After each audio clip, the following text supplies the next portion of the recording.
Today, I want to talk to you about how you can leverage the use of ChatGPT to talk to more motivated sellers and close more deals. Now, the use of ChatGPT is all over the place. A lot of industries are talking about how this artificial intelligence tool is being used to absolutely change the game. So, I want to dive into it today and let you know how I've been able to use it in real estate investing to talk to more motivated sellers and close more deals.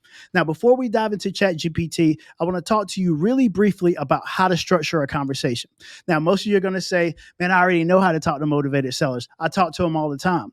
Well, the problem is most people don't understand how to structure a conversation where there's no new conversation under the sun. So whether it's via text, via email, or via phone call, if you have these three components involved in the conversation, you can't fail. And it's going to be important to understand that when we start using ChatGPT. You'll see when we get there. All right. So, first of all, you have to understand the theory behind value propositions. I always tell people AVB, always bring value. When you do that, you are able to answer questions for them. You're able to assist them. You're able to help them. And you're able to create a sense of convenience for them. Now, keep in mind, when you're talking to a foreclosure, you have to let them know they're facing foreclosure. One of the funniest and craziest things I ever hear is when these so-called gurus and coaches and mentors say, hey, a person is going through foreclosure. Don't tell them that you know.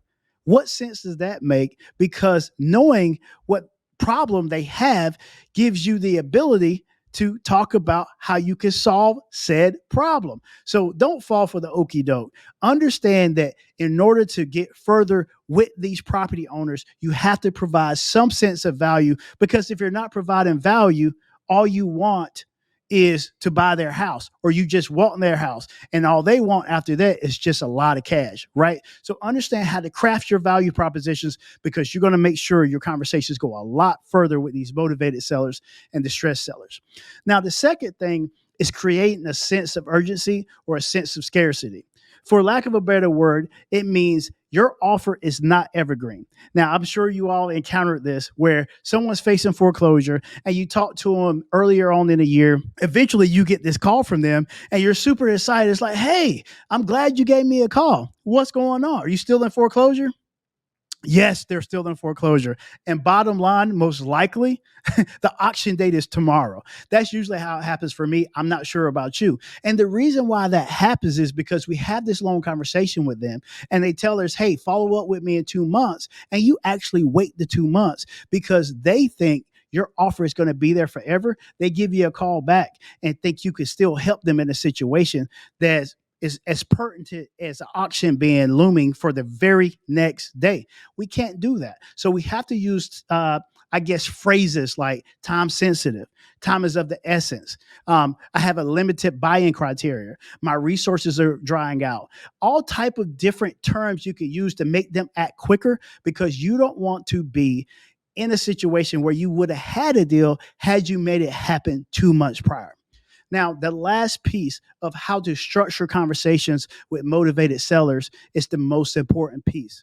It's your CTA, call to action.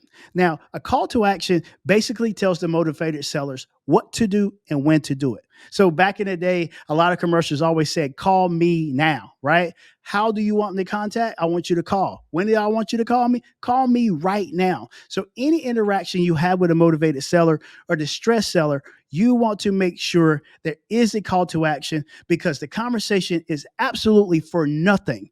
All that rapport building and all those problem solving conversations that you have with that individual is for absolutely nothing if they don't know how to contact you and when it's favorable for them to get in contact with you. So I hope that backdrop gave you a lot of insights of how to communicate with motivated sellers. And we are going to move on to learning about ChatGPT and the uniqueness of ChatGPT. I'm going to move over to this ChatGPT screen and I'm going to show you what the actual program looks like. So when you first get into ChatGPT, this is what it looks like. Okay. Um, what I would suggest you do is sign up using Gmail. That's what I use. It was super simple. Also, I signed up for the free version. If you look down here, you see it's asking me to upgrade to plus.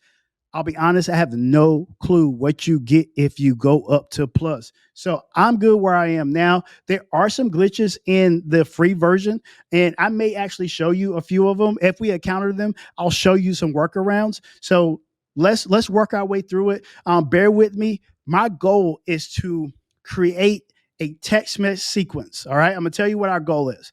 Create a text messaging sequence for a vacant property owner or retired landlord, and we're going to write from the perspective of being a cash buyer. Okay, so I just want to frame that for you so you'll know how we're going to communicate with chat gpt. The most important thing is giving it good commands and giving it good information.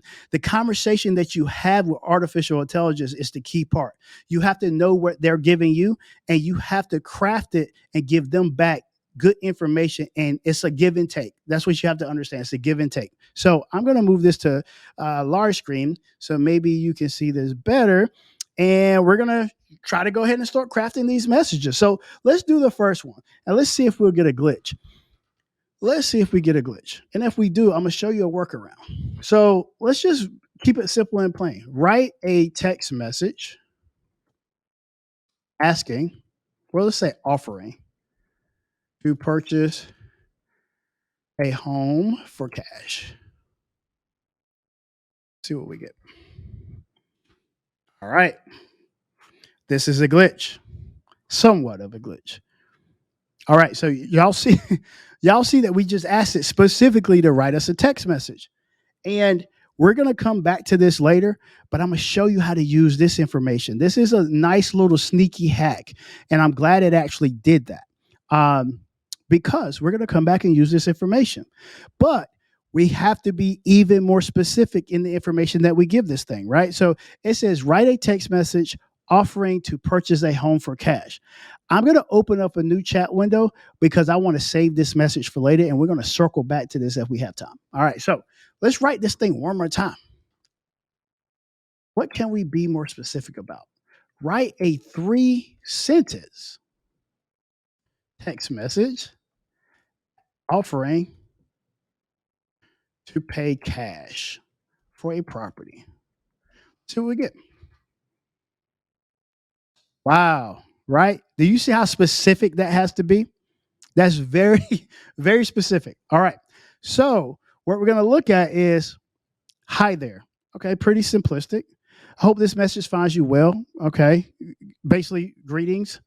I'm interested in purchasing your property, and I'm willing to pay cash. If you're open to discussing a potential sale, I would love to hear more about the property and explore details further. Looking forward to your response. All right. So the first thing you want to do is clean this message up to sound more like you. Now, I'll be honest with you. ChatGPT is not the easiest place to do edits. So what I usually do is copy and move this over to my Microsoft because it's just easier to interact with it here. Okay. And it's going to be a little wonky looking, so I hope you can read it. I'll try to make it a little bit bigger so you can see it. So, okay, I'm going to say, okay, it says hi there. For me, because this is going to be a text message sequence, I'm going to put name right here. All right. And we put name in the brackets. And let's do actual brackets because if you're going to do a text message automation, you're going to want to put the name in the bracket, and that signals the automation to use the actual real name. So, hi, name. I hope this message finds you well. I'm interested in purchasing your property. For me personally, I don't like leading with cash all the time. So, for me, I would put I'm interested in purchasing your property and leave it there. You want this to be short and sweet because this is the first email of our sequence.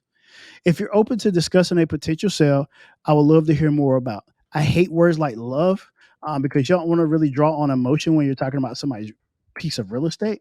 If you're open to discussing,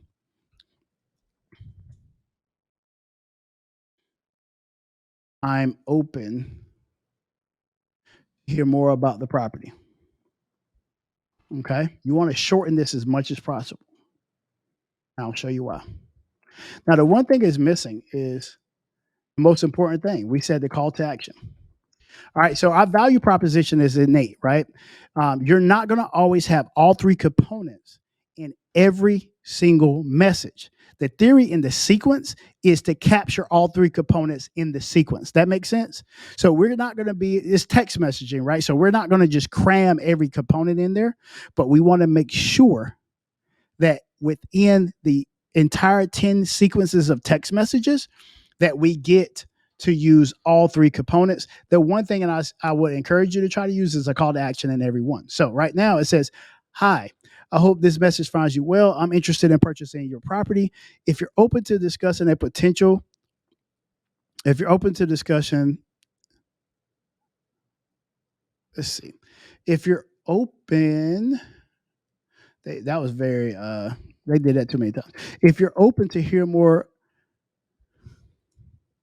about my offer, give me a call back. All right, that's it. Right? Super simple. I hope this message finds you well. I'm interested in purchasing your property. If you're open to hear more about my offer, give me a call back. Very simple. All right. And again, this can use a little tweaking. So what I'm going to do is copy this message, and then we're going to go back over to ChatGPT because I know you didn't think we were done. So this is the beauty of it. Now we've given it a message, and we'll type it in there. All right. So now what we'll do is say they're going to take our message and expand upon it. And we could go in and edit it again, but we're going to leave it right there. And then we're going to say write a 10 text message sequence like the one above.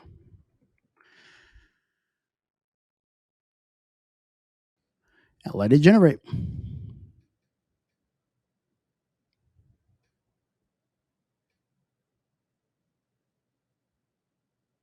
All right.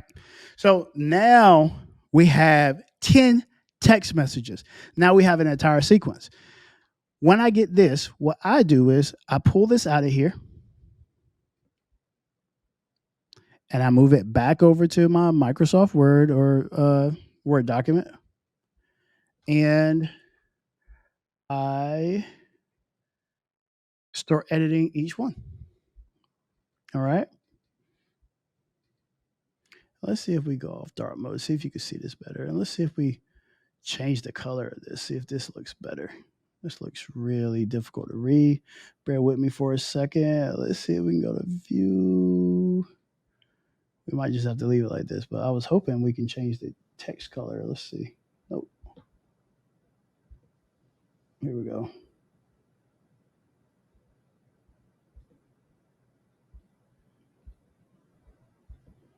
All right. Maybe that's a little bit better. I know I can see it better. All right. So, with that being said, the first message, hey, hope you're doing well. Came across your property listing, wanted to.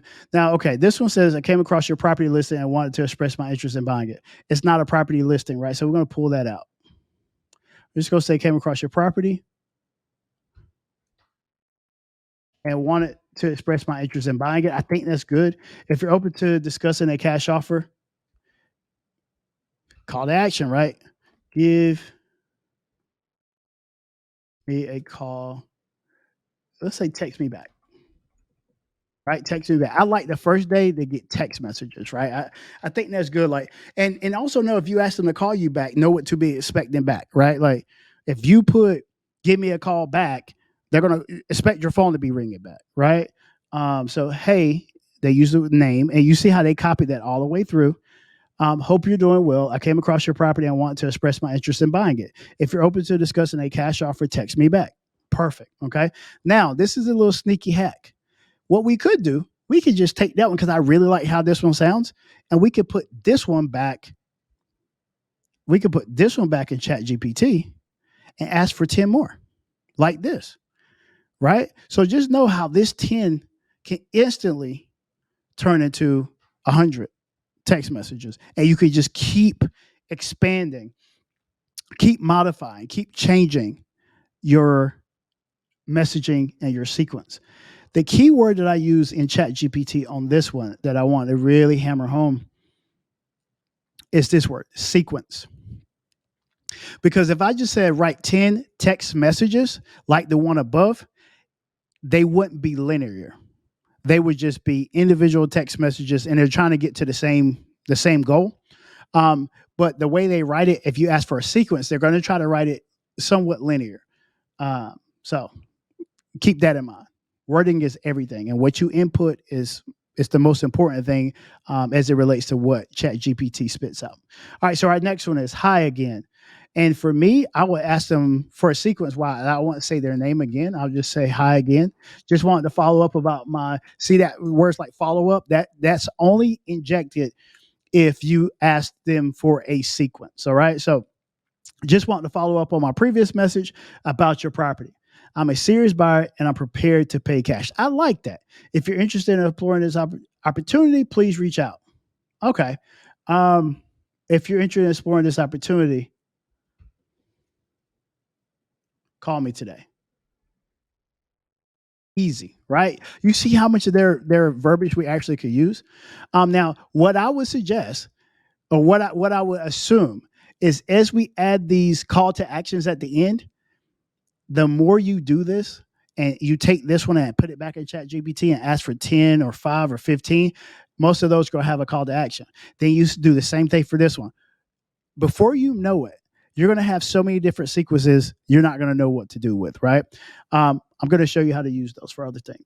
All right, so hi, hope all is well. I understand you might be busy, but I wanted to emphasize my genuine interest in purchasing your property. I love that I understand you might be busy because that goes into the sequence, especially if you have automations built in that if they actually pick up the phone or text you back or whatever, the automation stops. This is very good for someone that hasn't picked up the phone after you continuously call them. All right. So that interjecting that I understand you might be busy speaks to them writing in the sequence. But I wanted to emphasize my genuine interest in purchasing your property. Okay. I love that. You see, I just used the word love, but I don't like the word love when you're talking about offers and talking about property. So right here, I would remove the word love. And she talks about having a cash offer on the table. I start after a while moving away from the word cash offer because they get that part. Um, what I would do, they have general interest in the property. Um, I would say let's have a conversation. I would get a little bit more pushy. I like to be very direct to try to get them to move. Let's have a conversation about it today.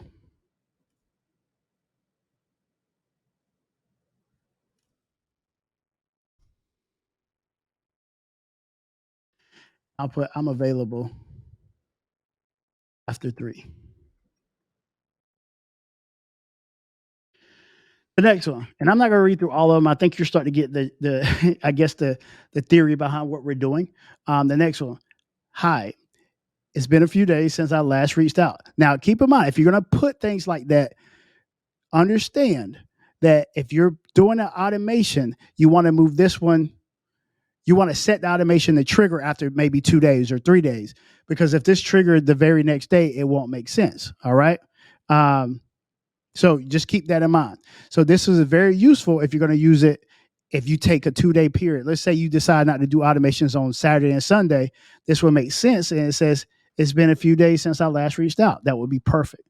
I'm still very much interested in buying your property. And I don't like if you're considering selling, not when you get this deep into it, because you have to assume that they're considering selling, because then it sounds like you're just beating them overhead.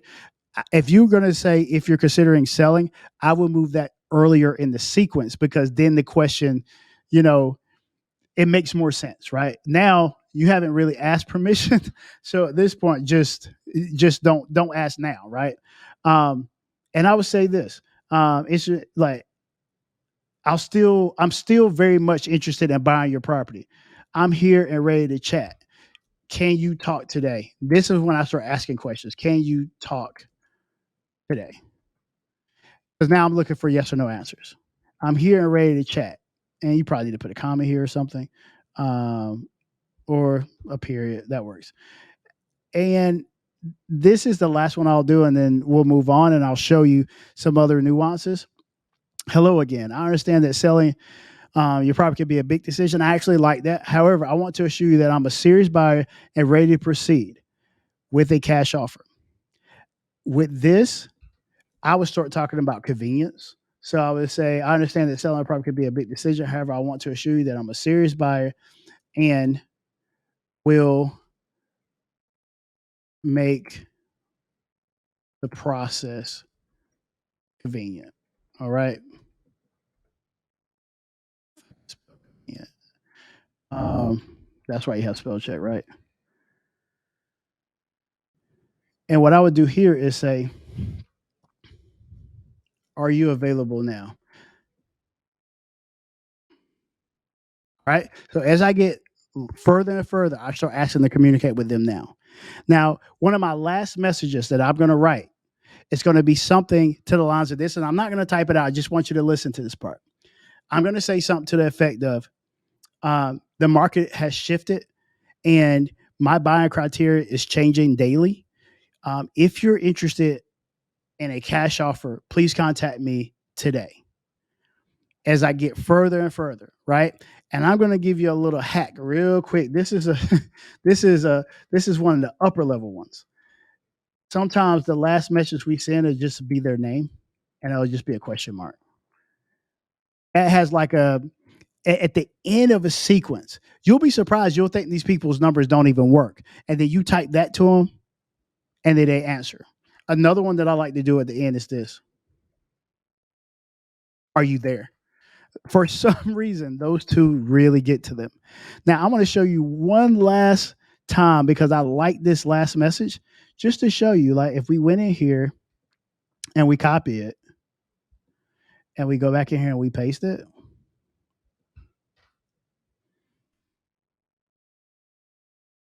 it's going to give us one. And then we say, write him more like the message above. Now we got another 10 more coming. Now we got 20, right? So I just wanted to kind of let you guys see that and the simplicity of you leveraging ChatGPT to be in front of more motivated sellers. Now, as I said, I'm going to share one last thing because even when ChatGPT messes up, we can use the data that it puts out. So if we go here, this is actually a letter. So many of us still do direct mail. For me, with direct mail, you got to do something special with it, right? The first thing you need to know is if you're going after vacant properties, you shouldn't send a letter to the vacant property. Why? Oh, because it's vacant. So you want to look at the tax billing address and you can still send them direct mails. So one thing I do is I use like those brown manila envelopes because it looks really serious. And sometimes I may stamp urgent and red on the envelope and then put a letter in there. The open rate seems to be pretty good. And you'll use this letter to place in the mail and send to them. You also can take this letter or this letter that it wrote, ChatGPT wrote for us, and craft an email out of it, right? So what you would do is copy this, take it over to Microsoft Word or Google Word or what have you, and make sure that you modify it a bit and then put it back in ChatGPT and let it make some changes and then go back and forth like we did. So even when this thing makes some mistakes, you can always use the data, right? So this I would actually take, modify it a bit, and turn it into a letter, and then turn it into an email. So I'm hoping all this was helpful. This is how I use ChatGPT to communicate with more motivated sellers. Keep in mind, with this system, the first thing you have to understand is what you have to know what to say to them. Most important is always include the three components: value proposition, sense of urgency, and call to action. All right, you don't have to have it in every text message, but you need to make sure the sequence has all three components and it flows, right? By the end, you have to be creating a very, very big sense of urgency. So, how do we use ChatGPT?